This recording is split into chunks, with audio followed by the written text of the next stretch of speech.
Assalamualaikum warahmatullahi wabarakatuh.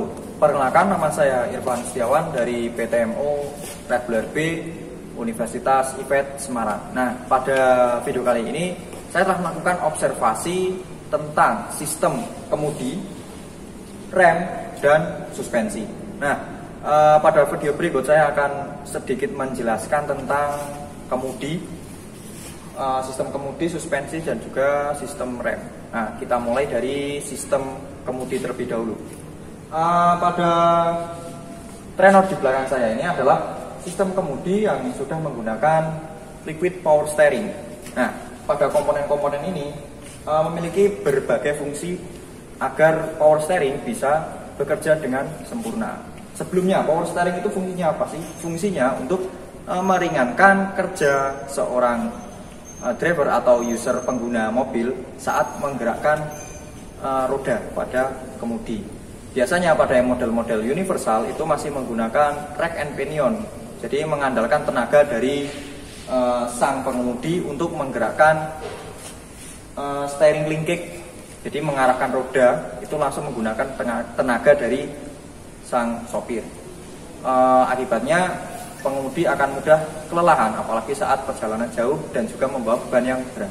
Oke, kita langsung ada beberapa bagian dari sistem kemudi, antara lain ada kemudi, mindset, ada power steering, maksud saya power cylinder, ada sini ada pompa atau steering pump, jadi ada tabung reservoir yang untuk penampung fluida, dan juga ada sistemnya ya, ini rack and pinion atau worm, dan juga ada steering linkage, terutama pastinya juga ada roda sebagai penerus dari pergerakan mobil atau kendaraan. Nah, cara kerja dari sistem power steering ini dimulai dari sini. Jadi dari dalam tabung reservoir ini berisi fluida. Jadi fluidanya mengalir ke dalam steering pump. Steering pump ini digerakkan oleh motor. Jadi saat steering pump ini bergerak, otomatis dia akan memompa fluida dari dalam tabung reservoir ini. Nah, untuk pergerakannya, jadi saat seorang user menggerakkan kemudi ke arah kiri misalkan, otomatis dia langsung akan melanjutkan pergerakannya melewati mindset. Nah, di dalam mindset ini lanjut lagi ke dalam sini, yaitu ada power cylinder. Yang di dalam power cylinder terdapat ruang atau kisi-kisi tempat fluida yang dialirkan dari steering pump. Jadi dalam steering pump naik ke sini lewati kabel atau selang hitam ini ya. Jadi setelah disalurkan ke sini, steering pump akan melanjutkan fluida dengan tekanan tinggi sesuai dengan arah pergerakan dari kemudi, apakah ke kiri ataupun ke kanan. Nah, itu yang akan meringankan dari beban kemudi. Jadi tidak hanya menggunakan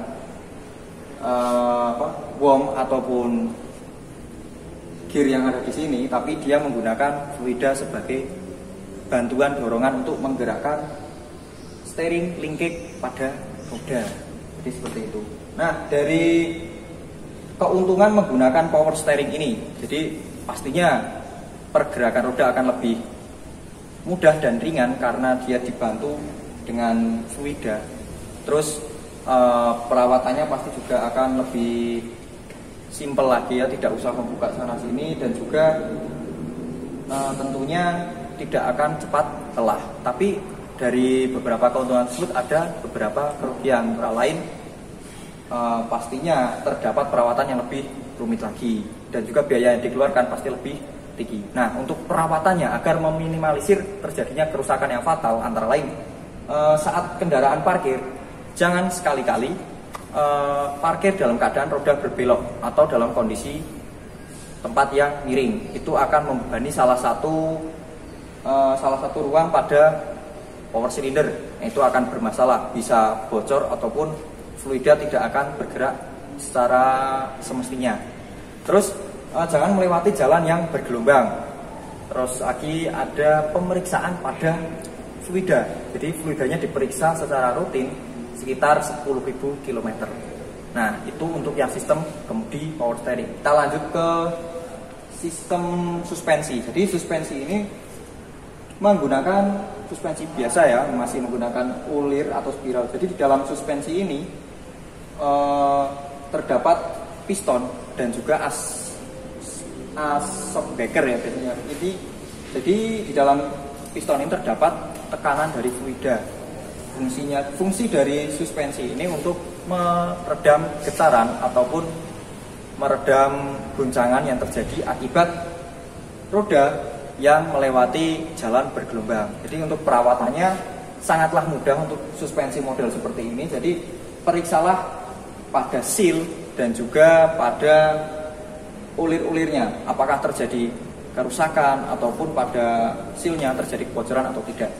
Jadi untuk perawatannya seperti itu lebih mudah. Oh ya, dan jangan lupa saat apabila pada mobil barang, jangan sekali-sekali menggunakan mobil tersebut untuk mengangkut beban yang overload. Jadi suspensi akan lebih cepat rusak jika dia terbebani terus-menerus, dan juga jarang bergelombang itu sebaiknya ataupun sebisanya dihindari. Itu untuk yang sistem suspensi pada kendaraan roda 4. Ya, tadi kita sudah membahas tentang sistem suspensi dan juga sistem kemudi. Sekarang kita lanjut ke sistem pengereman pada kendaraan roda 4 atau kemudi. Jadi pada sistem pengereman ini biasanya menggunakan kombinasi antara cakram dan tromol. Ini untuk yang cakram dan juga untuk yang tromol. Jadi bagian-bagian dari pengereman ini universal saja ataupun semuanya hampir sama. Itu yang cakram pasti ada piringan, pasti ada juga kaliper, dan juga ada master rem, dan tidak ketinggalan juga tentunya ada tabung reservoir sebagai tempat atau wadah untuk menampung fluida pada sistem pengereman. Oke, lanjut ke sistem pengereman yang cakram dulu. Jadi pengereman cakram ini dinilai lebih maksimal untuk performanya, cara kerjanya. Mulai dari pedal, ketika pedal diinjak, otomatis fluida yang ada di dalam tabung reservoir itu akan terpompa menuju ke dalam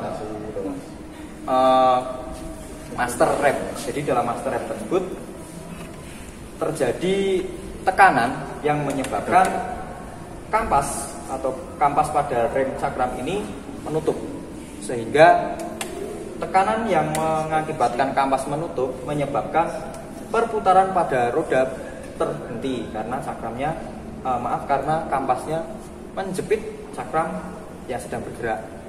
Tapi terkadang untuk mobil-mobil barang ataupun mobil berat, penggunaan rem cakram seperti ini agak sedikit riskan karena dalam kondisi beban dan juga kecepatan yang tinggi dan tentunya penggunaan yang terus-menerus, maka terjadilah panas yang berlebih menyebabkan fluida yang ada di dalam kaliper ini akan menguap. Jadi terjadinya remnya loss atau blong.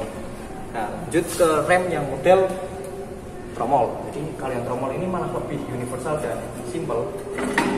Jadi di dalam sini hanya ada kampas dan juga pengungkitnya ini. Jadi sistemnya seperti pengungkit, saat pedal diinjak, otomatis dari sini dia akan menarik pengungkitnya, menyebabkan kampas dia akan membuka keluar, sehingga kampasnya berhimpitan dengan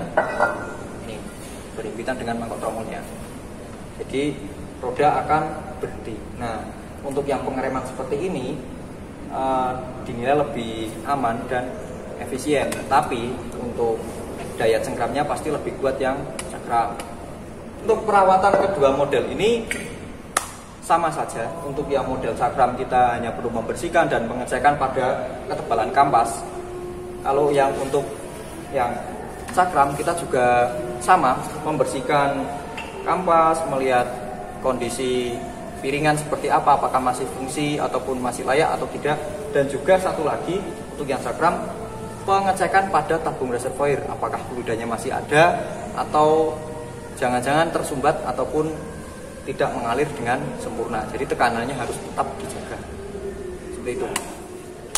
Oke, jadi seperti itu penjelasan tentang sistem suspensi, kemudi dan juga rem pada kendaraan roda 4 ataupun lebih. Nah, kurang lebihnya mohon maaf. Apabila ada updatean terbaru tentang sistem kemudi, rem ataupun suspensi, mungkin akan saya bahas kembali lagi di video-video berikutnya, maupun mungkin saya akan melakukan observasi lain pada kendaraan ataupun pada objek-objek kendaraan yang lain yang lebih mungkin yang lebih teknologinya lebih tinggi. Oke, dari saya cukup sekian. Wassalamualaikum warahmatullahi wabarakatuh.